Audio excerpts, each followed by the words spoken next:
Hello, all. This is Vinuta Vlog 2. Wow, today sunlight has lit up. ಇದು ನನ್ನ pet plants. ಇದೇ ನನ್ನ ಮಕ್ಕಳು. I just love them. Easy to maintain. Lazy mom ಅಂದಿದ ತಕ್ಷಣ ಎಲ್ಲ ಲೇಝಿಯಾಗೇನು ಮಾಡ್ತೀನಿ ಅಂದ್ಕೊಬೇಡಿ. I do maintain certain things. ಅದಕ್ಕಂತ ಮಕ್ಕಳಿಗೆ ಮ್ಯಾಗಿ ಕರ್ಡ್ ರೈಸೇ ಕೊಡ್ತೀನಿ ಅಂದ್ಕೊಬೇಡಿ. I just give them something healthy. I just want to be prepared every time. ಇವರೆಲ್ಲ ನನ್ನ ಪೆಟ್ಸ್. ಇವತ್ತು ಮಟನ್ ಸಾರು ಮಾಡೋಣ ಅಂದ್ಕೊಂಡೆ. So these are the ingredients. 1.5 onion, tomato 2, ಸ್ವಲ್ಪ ಕೊತ್ತಂಬರಿ, ಸ್ವಲ್ಪ ಪುದೀನ, ಜಿಂಜರ್ ಗಾರ್ಲಿಕ್. ನೋಡಿದ್ರೆ ಗೊತ್ತಾಗುತ್ತೆ. It is coriander powder, chilli powder and coconut. ಇದರಲ್ಲಿ ಸ್ವಲ್ಪ ಅರಿಶಿನ ಹಾಕ್ಕೊಬೇಕು. All just show it. ಇದು ಮಟನ್ ಅರ್ಧ kg ಅರಿಶಿನ ಹಾಕಿ ವಾಶ್ ಮಾಡಬೇಕು. ಸೊ ಈ ಇಂಗ್ರೀಡಿಯೆಂಟ್ಸ್ನ ತೋರಿಸಿರೋದನ್ನ ಸ್ವಲ್ಪ ಎಣ್ಣೆನಲ್ಲಿ ಫ್ರೈ ಮಾಡಬೇಕು. ಅದು ಫ್ರೈ ಮಾಡಿದ್ರೇ ಮಜಾ ಇರೋದು, ಟೇಸ್ಟ್ ಆವಾಗಲೇ ಚೆನ್ನಾಗಿರೋದು. It's not like lazy mom ಅಂದಿದ ತಕ್ಷಣ ಎಲ್ಲನೂ ಲೇಝಿಯಾಗಿರ್ತೀನಿ ಅಂತ. No, I just want everything to be prepared. ನಾನು ಹರಿಬರಿನಲ್ಲಿ ಮಾಡಬೇಕಂದ್ರೆ ನಂಗೆ ಇಷ್ಟ ಆಗೋಲ್ಲ. ಸೊ ಎಣ್ಣೆನಲ್ಲಿ ಆನಿಯನ್ ಮತ್ತು ಪಟ್ಟೆ ಲವಂಗ ಅರಿಶಿನ ಹಾಕಿ ಫ್ರೈ ಮಾಡಬೇಕು. ಚೆನ್ನಾಗಿ ಫ್ರೈ ಮಾಡಬೇಕು, ಆವಾಗಲೇ ಟೇಸ್ಟ್ ಇರೋದು. ಆಮೇಲೆ ಟೊಮ್ಯಾಟೊ ಅದೆರಡು ಹಾಕಿ ಚೆನ್ನಾಗಿ ಚೆನ್ನಾಗಿ ಫ್ರೈ ಮಾಡಿದ್ರೇ ಟೇಸ್ಟ್ ಚೆನ್ನಾಗಿರೋದು. As Microsoft CEO Bill Gates ಹೇಳ್ದಂಗೆ he would recruit lazy person ಅಂತೆ.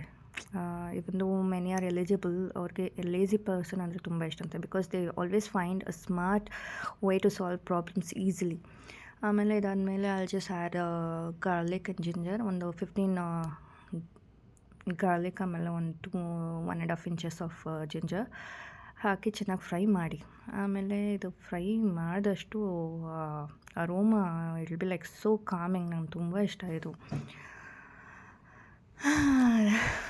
So everything has to be prepared for me. ನನಗೆ ರಾತ್ರಿನೇ ಎಲ್ಲ ಪ್ರಿಪೇರ್ ಆಗಿರಬೇಕು. ಸೊ ಇವಾಗ ಕೊರಿಯಾಂಡರ್ ಹಾಕಿದ್ದೀನಿ, ಸ್ವಲ್ಪ ಪುದೀನ ಹಾಕ್ತೀನಿ. ಅದು ಒಂಥರ ಚೆನ್ನಾಗಿರುತ್ತೆ ಅರೋಮದು ಹಾಕಿದ ತಕ್ಷಣ. ಆಮೇಲೆ ಇರೋ ಪೌಡರ್ಸ್ ಎಲ್ಲ ಹಾಕಿ ಚೆನ್ನಾಗಿ ಫ್ರೈ ಮಾಡಿ. ಸ್ಲಿಮ್ಮಲ್ಲಿ ಇಟ್ಕೊಳ್ಳಿ, ಇಲ್ಲಾಂದರೆ ಸೀದೋಗುತ್ತೆ.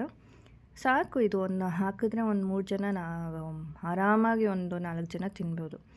ಸೊ ಕೊಕೊನಟ್ ನಾನೇನು ಫ್ರೈ ಮಾಡಿಲ್ಲ, ಹಂಗೆ ಗ್ರೇಟ್ ಮಾಡ್ಕೊಂಡಿದ್ದೀನಿ. ಆಮೇಲೆ ಫ್ರೈ ಮಾಡಿ ಆರಿಸಿದ್ದು ಆನಿಯನ್ ಟೊಮ್ಯಾಟೊ ಎಲ್ಲ ಮಿಕ್ಸಿಗೆ ಹಾಕ್ಕೊತೀನಿ. ಇದಾದಮೇಲೆ ಜಸ್ಟ್ ಮಟನ್ ಅಲ್ವಾ, ಸೊ ಕೂಗಿಸ್ಕೊಬೇಕು. ಕುಕ್ಕರಲ್ಲಿ ಒಂದು ಸ್ವಲ್ಪ ಎಣ್ಣೆ ಹಾಕ್ಕೊಳ್ಳಿ. ಬಿಕಾಸ್ ಮಟನಲ್ಲಿ ಚೆನ್ನಾಗಿ ಫ್ಯಾಟೆಲ್ಲ ಇರುತ್ತೆ. ಸೊ ಅದೇ ಸಾಕು. ಸ್ವಲ್ಪ ಆನಿಯನ್ ಆ್ಯಂಡ್ ಕರಿ ಲೀವ್ಸ್ ಹಾಕಿದ ತಕ್ಷಣವೇ ಘಮ್ಮನ್ನು ವಾಸನೆ ಎಷ್ಟು ಚೆನ್ನಾಗಿರುತ್ತೆ ಅಂದರೆ ಯು ಕಾಂಟ್ ಇವನ್ ಇಮ್ಯಾಜಿನ್. ನನಗೆ ತುಂಬ ಇಷ್ಟ. ಇದು ಹಾಕಿಲ್ಲ ಅಂದರೆ ಸಾರು ಟೇಸ್ಟೇ ಇರೋಲ್ಲ. ಸೊ ಇದಾಗಿದ ತಕ್ಷಣ ಚೆನ್ನಾಗಿ ಫ್ರೈ ಆಗಬೇಕು. ಆ್ಯಕ್ಚುಲಿ ಬ್ರೌನಿಷ್ ಆಗಿ ಚೆನ್ನಾಗಿ ಫ್ರೈ ಆಗಬೇಕು. ಆಗಿದ ತಕ್ಷಣ ಮಟನ್ ಹಾಕಿ ಒಂದು 2 ಮಿನಿಟ್ಸ್ ಇಲ್ಲ 3 ಮಿನಿಟ್ಸ್ ಚೆನ್ನಾಗಿ ಫ್ರೈ ಮಾಡ್ಕೊಳ್ಳಿ. ಅದೆಲ್ಲ ಬಿಡಬೇಕು. ಹಾಕಿದ ತಕ್ಷಣ ಎಲ್ಲ ಅಂಟ್ಕೊಳ್ಳುತ್ತೆ ಕುಕ್ಕರ್ಗೆ. ಸೊ ಹಾಕಿ ಸ್ವಲ್ಪ ಚೆನ್ನಾಗಿ ಫ್ರೈ ಮಾಡ್ಕೊಳ್ಳಿ. ಇದಾಗಿದ ತಕ್ಷಣ ಜಸ್ಟ್ ಪುಟ್ ಮಸಾಲ, ಇದಕ್ಕೆ ಮಸಾಲ ಹಾಕ್ಕೊಳ್ಳಿ. ನೀರು ಸ್ವಲ್ಪ ಚೆನ್ನಾಗೇ ಹಾಕ್ಕೊಳ್ಳಿ.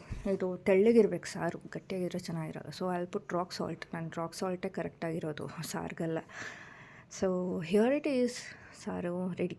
So if you are in Bangalore, evening time ಅಂತೂ ಮಜಾ ಇರುತ್ತೆ with this cool weather and ಈ ಮಳೆ ನೋಡಿಕೊಂಡು ಬಿಸಿ ಬಿಸಿ ಮಟನ್ ಸಾರು ಹಾಕ್ಕೊಂಡು ತಿಂದರೆ ಮಜವಾಗಿರುತ್ತೆ. ನನ್ನ ಬೆಡ್ಶೀಟೆಲ್ಲ ಹಾಳಾಗೋಯ್ತು.